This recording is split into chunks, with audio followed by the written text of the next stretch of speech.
right. Awesome. We got Karen Upstill out of the Berkshires. That name looks familiar. I feel like I've seen her before. But I'm not going to waste any time here. I know this is kind of a short presentation for us, where we get to team up with Walk Massachusetts again, as we have over the past, wow, several years. But today, we talk about walk audits. This series has talked about walk audits in a variety of capacities. The getting us to walk audit started, actually doing a walk audit. But now we're really going to talk about what comes out of a walk audit, really taking those findings and putting them into action.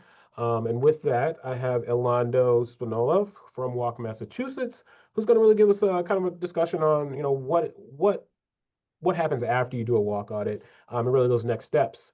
I thank you all for coming. If you have questions throughout the program, please put them in chat. There's a Q&A feature. If you want to put your questions there, please do put them there as well. But otherwise, this program is recorded. So if there's anything you missed, we hope you get to come back and watch it again.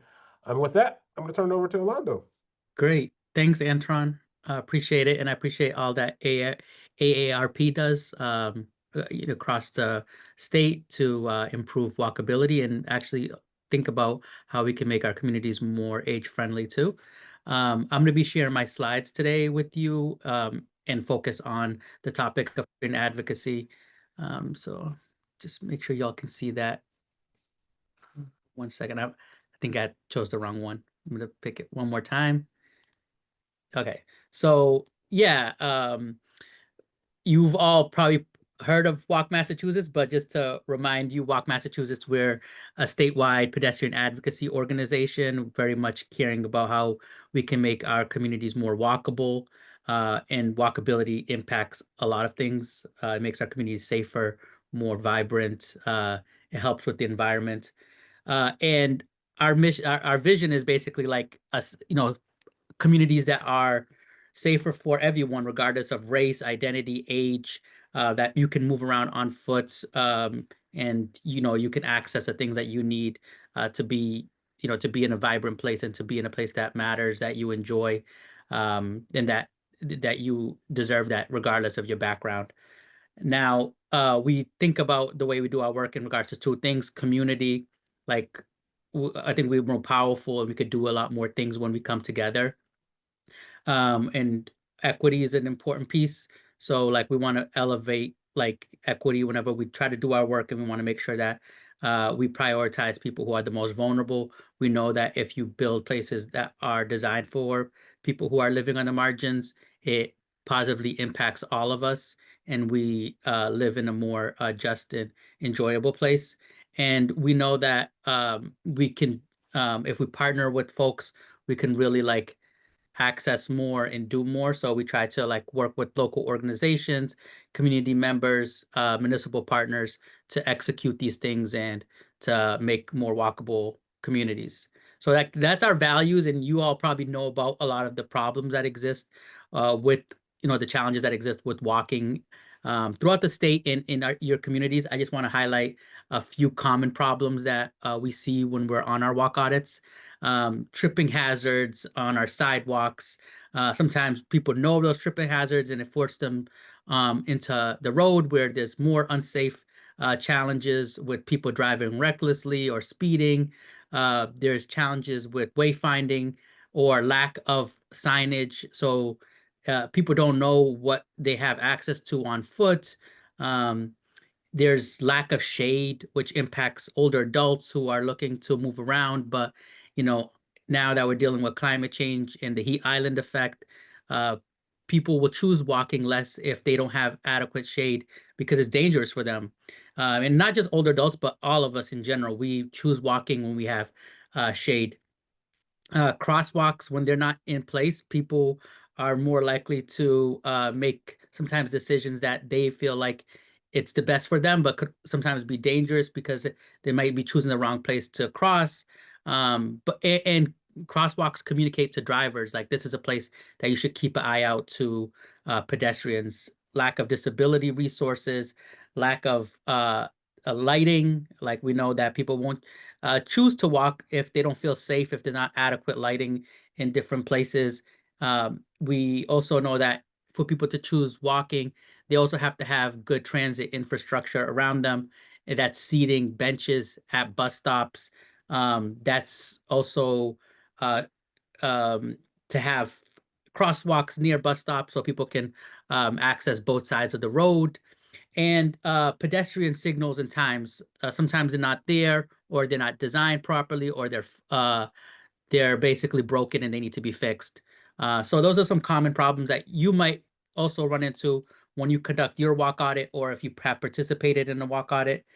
And so the problems are there, and we identify them on a walk audit, like maybe a crosswalk that there's a blind spot there, and uh, maybe a parking spot needs to be eliminated in order for pedestrians to become more visible to drivers, like in this picture here. So we know of the problems, and then during the walk audits, we try to come up with the solutions, and the solutions might be like, removing that parking spot, and building out a bump out, or doing some daylighting just with, with the resources we have. Sometimes we can't build out the actual bump out because the municipality might not have the resources, but we can always use just paint and lines and communicate, like, to drivers, hey, this is a spot where pedestrians are going to be crossing and pedestrians are more visible.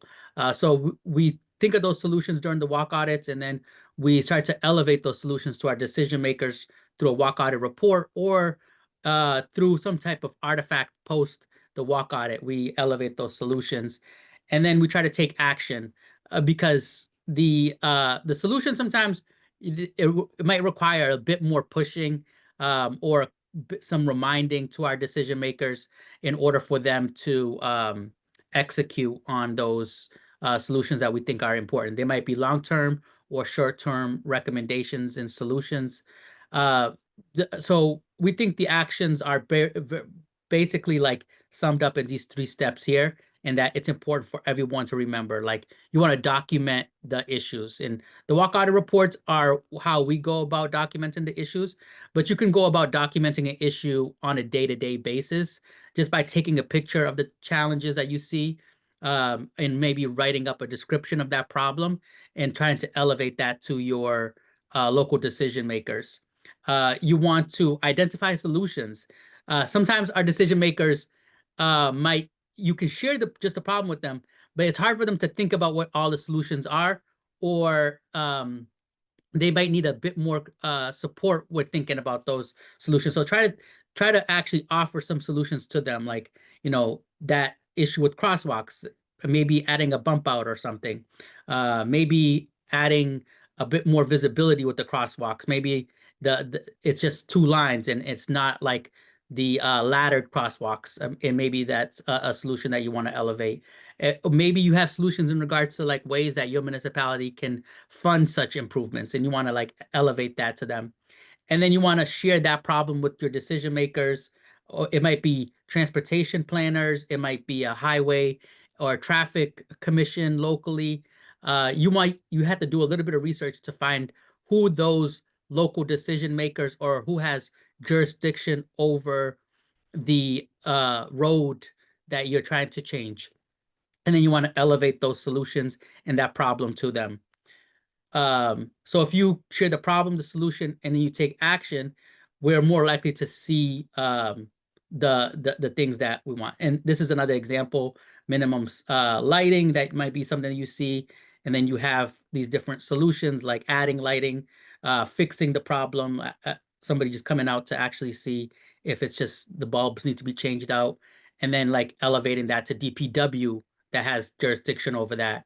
So you did that research and it's DPW, or you connect to your city council, and they're the ones who are looking to like invest a bit more on lighting infrastructure locally.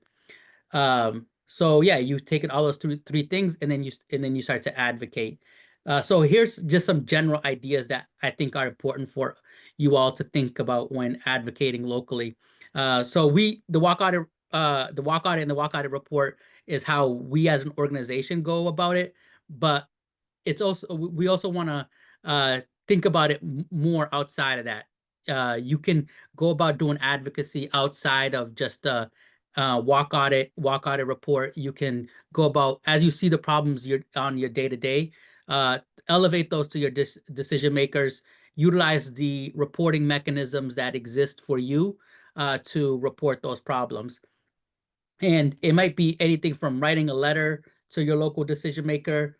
Maybe you're at the point where you have already done that and the problem still hasn't been addressed. You might want to maybe write a blog post or write to your local paper an op-ed or something to show that this is something that's important. You might want to testify, maybe go in front of city council. Maybe there's a town meeting coming up and there's opportunities for you to make public comments. So going to those different venues and elevating the problem, elevating some solutions, it's a great strategy. You want to also build capacity of like, you know, what are the civic mechanisms in order to change transportation and improve walkability local. So you want to like understand what your current situation is. It does change from municipality to municipality. You know, we in some places in Massachusetts it's city governments, in some places it's town, town reps, and we also have different jurisdictions. So you might need to connect to DCR or the MBTA, or maybe you need to connect specifically to your DPW to change something. So you have to do a bit of research to understand who owns that specific piece of roadway or who has a jurisdiction over it, and how can you go about advocating and pushing them to make those changes. And there's a tool that MassDOT does have available that helps you figure out who has jurisdiction over roadway, and that will help you to connect to the right people in order for you to advocate for the changes you want to see. And then you want to also maybe build a group of people who can advocate alongside you, especially if you're making a big ask. If it's a long-term piece that requires funding, you might need not just you asking for it, but you need your neighbors and other people in the community asking for something like an investment in uh, maybe there needs to be a revamp of how the city does speeding.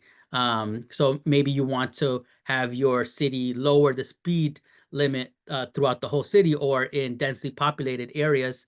And that might require a group of people asking for that. You might need to do some education locally. Sometimes you might need to inform people about their options, inform your neighbors and other folks locally about the problem because they might not completely understand it. And sometimes building that coalition of folks to do that education can go a long way, because it's not sometimes just convincing our decision makers, but also convincing folks locally and educating them about the problem and about the solutions so that you can have the whole community demanding the same thing.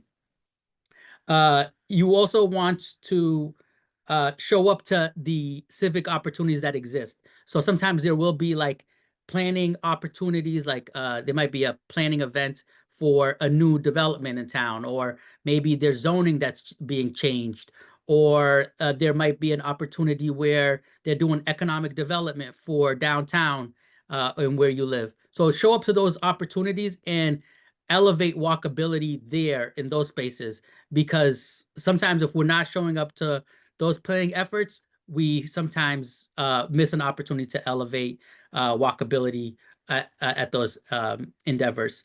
Got a I want to, question, Armando. yeah, Sorry, I could sorry. pause for a second here, Yeah, Antron. sorry to throw you off there. A couple comments came in the chat. One, I think it's, kind of a question for me. Thinking about communities and you're looking at walkability, when it comes to people being in the spaces, blocking doorways or whatnot. How do you address that as a walkability concern? I think you said MassDOT, finding out who, kind of the decision makers are, but when it comes to kind of the people traffic on sidewalks, how do you handle those situations? I'm sorry, can you elaborate a little bit more on that? Yeah, I mean, sometimes, I think it's been raised that sometimes there's homeless that Oh, are okay. taking up space on sidewalks, other individuals. How do we address those issues as a concern to walkability? Yeah, so there are some challenges that are, I think, require us to think a little comprehensively and really we I think really have to really engage civically in order for us to address those things. It's not going to be a quick, checkbox. We do this one thing and we address that walkability challenge. It really requires us to lean in to those problems and engage with our local decision makers and think about what the solutions are. And I think like it's also, so it's showing up to those opportunities where we can elevate those problems. And then we also want to participate in the venues that they already kind of have for us. So it might be economic development meetings, it might be showing up to a planning meeting, it might be going to a zoning meeting or something. But you have to do that little bit of local research to understand what those venues are and actually showing up and elevating your concerns. Um, yeah, that's at least my recommendation. That's wonderful. Thank you for that. And then another comment was the local assessor, I guess, could help get informed on who owns roads as well. Is that right? Oh yeah, that is a way to go about it too. So yeah, MassDOT has a roadway inventory Mhm. link that folks can. I would just recommend that you just Google MassDOT roadway inventory and it should come up. It's basically a GIS map and you can zoom into your own municipality and then you can find out who has jurisdiction over different roads or areas in your municipality. But yeah, there might be other resources that might inform you, and you can always just contact your town hall or your city hall too if you have that question. You also should have it readily on hand. Awesome. Thank you so much, Yolanda. So I just want to give you all an example of a success story uh, of like, doing the advocacy and seeing the changes. So in East Boston, there's a soup kitchen, and it's the East Boston Community Soup Kitchen, and they were dealing with some walkability challenges near the soup kitchen, and there was a lot of people who would walk to this venue to access resources and access services. But there's also a lot of vehicles that move around this area, and the vehicles sometimes would go a little fast, or they would not consider the amount of pedestrian movement that happens. So one thing is there was just lack of crosswalks and lack of signage communicating like there's pedestrians in this area. So those are just like small, easy things for us to elevate and to see if the city of Boston can incorporate those changes. So the main thing was we drafted a comment letter and we shared it with the city. But before we even had to do that, we had to let them know about the problem. And Boston has an app called uh, Boston 311. In other municipalities, it might be something called See Click Fix. So we recommend always elevating those problems in those reporting mechanisms that exist for your municipality. So letting them know in those like in that source in that opportunity. And then if you are still seeing challenges, you might want to elevate it to the specific planning department or to your city council or to your town rep, or to the mayor or to a town manager after you reported it. And they should do their job and represent you to see how they can best address those problems. This in this example here, we submitted the comment letter and they were able to add crosswalks, better signage, and the executive director of the East Boston Community Soup Kitchen was very happy with the results of our advocacy.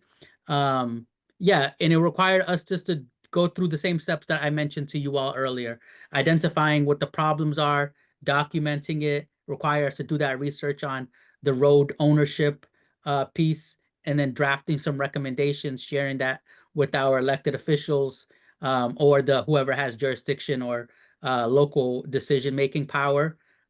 We share that with them. And then here's some other steps that we didn't have to do, but we could do if needed.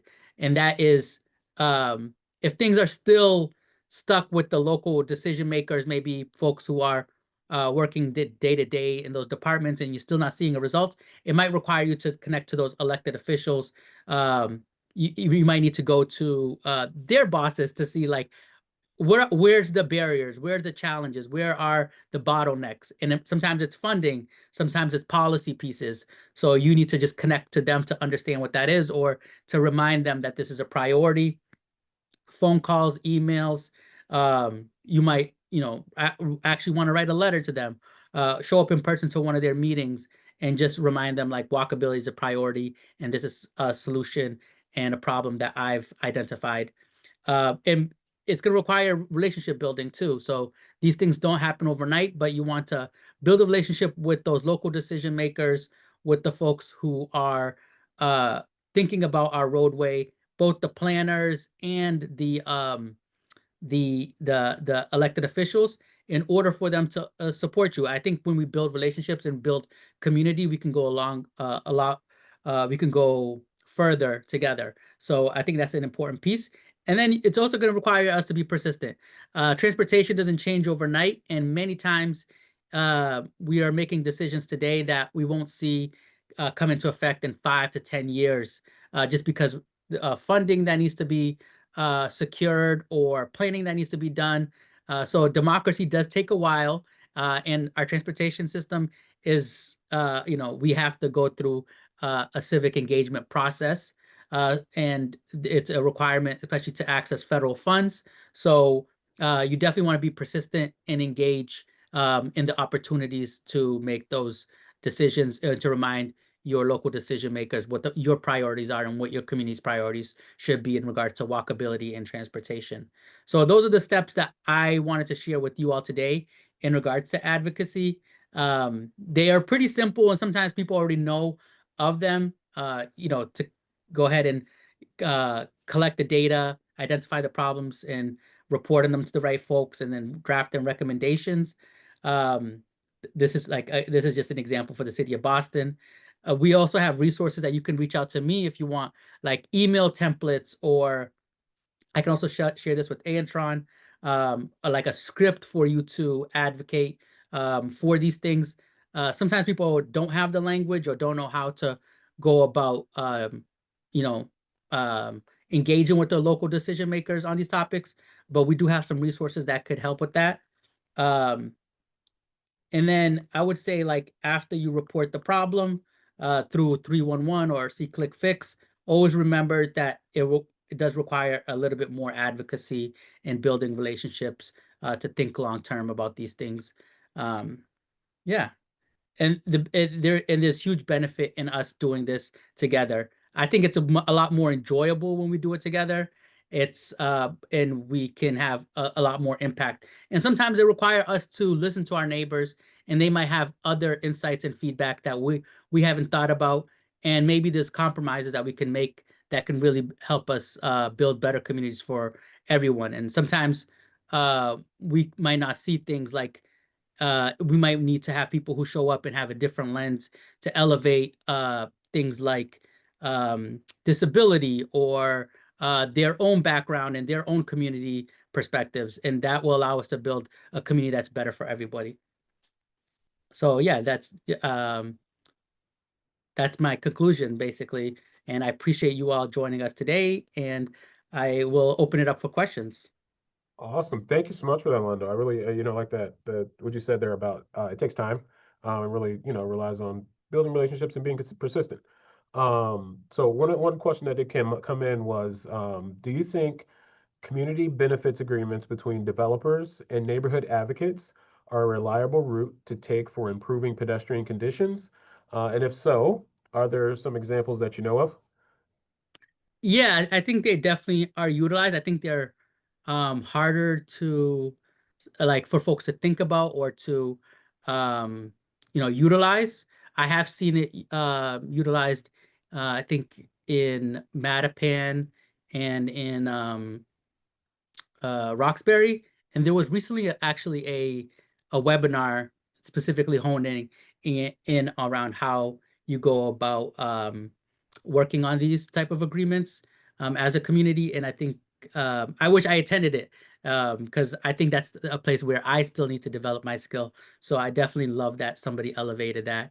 So I think that might be a place where AARP might want to host another webinar on that topic because I want to learn more about it too. Awesome. Well, we'll give it a couple more seconds here. If anybody else has any additional questions, Alonzo, I really love the idea of, the templates that you have available. So if there's a link or a spot on WalkMass's site that we could share with folks, I'd love to share that. Another piece, if you could talk about it, the walk audit kind of database you all have, is that, something that Yeah. people should tap into as well? Yeah, so if folks go onto our website, walkmass.org/walk audit, you can see basically all the walk audits that we have completed um, ever. Basically, we've worked with interns to look at like all the walk audits that we have, and we've created this database, which makes it easy to find different municipalities and the recommendations that we've drafted for these walk audits. And then if you want to go deeper into one specific walk audit, we have links to each walk audit report. And then the database is also picking out different themes that are coming out. So if you're looking for like, oh, we're thinking about economic development in my downtown, or we're looking at age friendly, and you want to see like what are some different other walk audits that have touched on those themes, you can just select it or search for that in the walk audit database. So we're just trying to make it a little bit easier for people to digest all the walk audits that we've conducted. And if folks have conducted something in their own municipality and they have a walk audit report or some type of artifact that might be just maybe a memo that you all wrote, feel free to submit it. There's a link also to submit your own walk audit report to our database. That's wonderful. I mean, I think one of the things we talk about a lot in age-friendly livable communities work is, why recreate? Let's learn from what other people are doing as well in their communities. So, I think we're at the end. I want to say thank you all for joining. Thank you to you, Orlando, for sharing these wonderful insights, giving us that one-on-one on really taking our walk audits and turning them into action. Hopefully, folks can tap into some of the links that we put that were in chat, both for the database, the map, just the comments that were there. There's lots of good information. This program was recorded, so we will be sending this out later on today, hopefully. And with that, I want to thank you all again. Thank you to Orlando, WalkMassachusetts, for all the work you all are doing across the state and really encouraging walkability. And we look forward to you joining us at a future program. Have a wonderful day. Thanks, Antron.